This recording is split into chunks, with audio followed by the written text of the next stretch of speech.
اور حکومت بھی سن لے،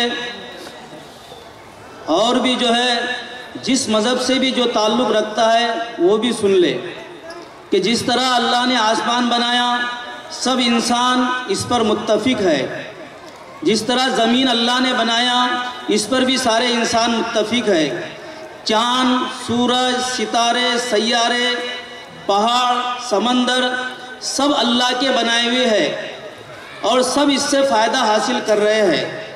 اس سے زیادہ پکی اور ٹھوس بات یہ ہے کہ مذہب اسلام بھی اللہ کا بنایا ہوا دین ہے، اور یہ دین اور یہ مذہب اسلام صرف مسلمانوں کے لیے نہیں ہے، سارے انسانوں کے لیے ہے۔ وہ جس سماج میں بھی پیدا ہوا ہے اس کے لیے کامیابی کا راستہ صرف اور صرف اسلام ہے، اس کے علاوہ اور کامیابی نہیں مل سکتی۔ یہ ہم سب کو سنا دینا چاہتے ہیں۔ جیسے وہ زمین کو اپنا سمجھتے ہیں اور آسمان کو اپنا سمجھتے ہیں، اسی طرح انہوں نے جو ہے اسلام کو بھی اپنا سمجھنا چاہیے اور اس پر عمل کرنا چاہیے۔ یہ اللہ کا بنایا ہوا قانون ہے، کسی انسان کا بنایا ہوا قانون نہیں ہے۔ اگر تم اس میں دخل دو گے تو گویا تم اپنے مالک اور خالق سے ٹکرا رہے ہو، اور جو مالک اور خالق سے ٹکراتا ہے وہ پنپتا نہیں ہے۔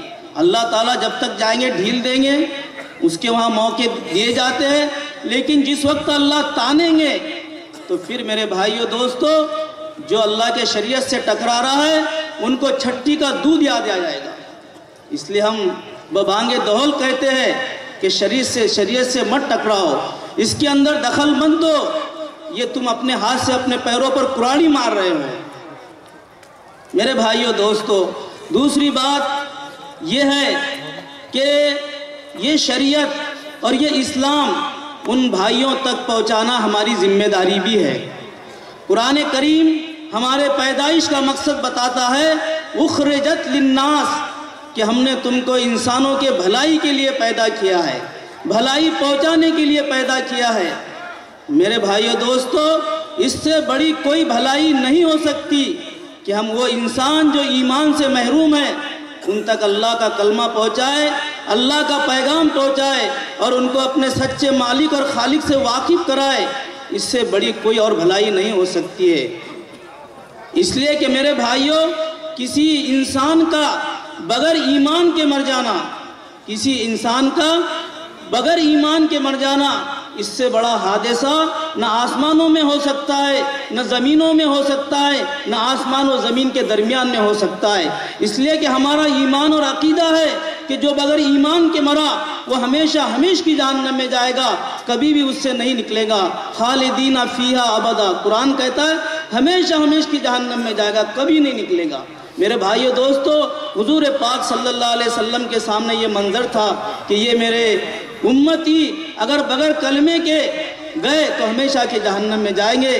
اس لیے حضور پاک صلی اللہ علیہ وسلم بعضوں کے گھروں پر 70 مرتبہ گئے اور 72 مرتبہ گئے، اور ایک روایت تو یہ ہے کہ 73 مرتبہ بھی گئے، اور ایک روایت میں آتا ہے کہ ابو جہل کے گھر پر ایمان کی دعوت لے کر 3000 مرتبہ گئے۔ انداز لگائیے، ہم اسی نبی کا کلمہ پڑھتے ہیں، اسی نبی کا دم بھرتے ہیں، اسی نبی کو اپنا نبی مانتے ہیں، وہ نبی تو 3000 مرتبہ جائے ایمان کی دعوت دینے کے لیے۔ ہم کیسے امتی ہیں کہ ہم کبھی ایک مرتبہ بھی نہیں جاتے ہیں؟ حضور کی وہ ساری سنتیں ہم کو یاد ہے، میٹھا کھانا سنت، عطر لگانا سنت، اور یہ 72 مرتبہ جانے کی سنت یہ کون ادا کرے گا؟ میرے بھائیو دوستو یہ ہماری ذمہ داری ہے کہ ہم ان تک یہ دین پہنچائیں۔ اگر ہم ان کی امانت ان تک نہیں پہنچائیں گے تو پھر یہ ہوگا جو ہو رہا ہے، وہ شریعت میں دخل دیں گے، ہم ظالم ہیں، ہم امانت نہیں پہنچا رہے، امانت کا نہیں پہنچانے والا وہ ظالم ہوا کرتا ہے۔ اس لیے میرے بھائیو دوستو ہم امانت دار بنے، جہاں موقع ملے پیار محبت سے انہیں سمجھائے اور اللہ کا دین ان تک پہنچائے۔ جہاں ان کے اوپر ذمہ داری ہے کہ وہ مذہب اسلام کو فالو کرے، ویسی ذمہ داری ہماری بھی ہے کہ ان تک ہم یہ دین پہنچائے۔ کریں گے بھائی سب اس کی کوشش۔ دوسرا مسئلہ ہمارے سامنے ہے 5% ریزرویشن کا۔ ہم اس ملک کے شہری ہیں، یہ ملک ہمارا ہے، ہم نے اس ملک کے اوپر 900 سال تک حکومت کی ہے اور بغیر الیکشن کے کی ہے۔ تنے تنا ہم اس ملک کے مالک تھے، لیکن عیار، مکار، بدماش انگریز جو ہے چور راستے سے ہمارے اس ملک کے اندر گھسا اور ملک پر ظلماً قبضہ کیا، کیونکہ ملک ہم سے چھینا تھا اس نے، تکلیف ہم کو ہو رہی تھی، تو ہم نے تنے تنا انگریز سے 100 سال تک جنگ لڑی ہے آزادی کی، اس میں کوئی ہمارا دوسرا شریک نہیں تھا۔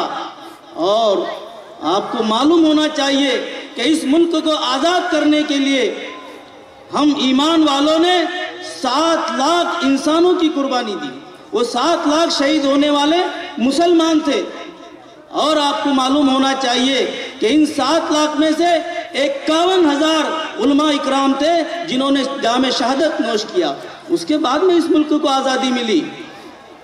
اور اس ملک کے اندر ہم سے کہتے ہیں ہمارے شریعت میں دخل دیتے ہیں، یہ ایسا نہیں ہوگا، جو ایسا کرے گا وہ اپنے ساتھ بھی ظلم کر رہا ہے، انسانیت کے ساتھ بھی ظلم کر رہا ہے، اور وہ دیش کے ساتھ میں غداری کر رہا ہے۔ اس دیش نے ہم سب کو جو ہے اپنے اپنے مذہب کے مطابق عمل کرنے کا اور جینے کا حق دیا ہے۔ ہمارے دستور کو مت بدلو، دستور بدلو گے تو اپنے ہاتھ سے اپنے پیر پر کراڑی مارو گے۔ یہ ملک سب کا ہے، سب کو اس میں اپنے مذہب کے ساتھ جینے کا حق ہے۔ میرے بھائیو دوستو، اس کے لیے جو ہے جمعیت العلماء ہند، یہ جمعیت ہمارے بزرگوں کی جماعت ہے، یہ کوئی الگ سے نیا فرقہ نہیں ہے۔ ہمارے لیے بڑے افسوس کی اور قلق کی بات ہے کہ ہمارا عام طبقہ اس جماعت سے واقف نہیں ہے، اس جماعت کی بڑی قربانیاں ہیں، تو جمعیت العلماء ہند نے طے کیا ہے کہ ہم اپنا حق لے کر رہیں گے۔ ہم کوئی بھیک نہیں مانگ رہے، آرکشن کا جو ہمارا مسئلہ ہے، ریزرویشن کا جو ہمارا مسئلہ ہے، ہم بھیک نہیں مانگ رہے، یہ ہمارا حق ہے، یہ ہمیں ملنا چاہیے، اور اگر تم ہمارا حق نہیں دو گے تو ہم ہمارا حق وصول کریں گے انشاءاللہ۔ اس کے لیے جو ہے جمعیت العلماء ہند نے 15 دسمبر کو صبح 10 بجے سے لے کے 3 بجے تک ایک پروگرام رکھا ہے ناگپور کے اندر۔ ہم کو وہاں پر لاکھوں کی تعداد میں پہنچنا ہے، ہاتھ پر ہاتھ باندھ کے بیٹھو گے، سوئے ہوئے رہو گے، کوئی حق نہیں دے گا۔ اپنا حق مانگنے کے لیے میدان میں آؤ گے، حکومت کے کان کھلے گے۔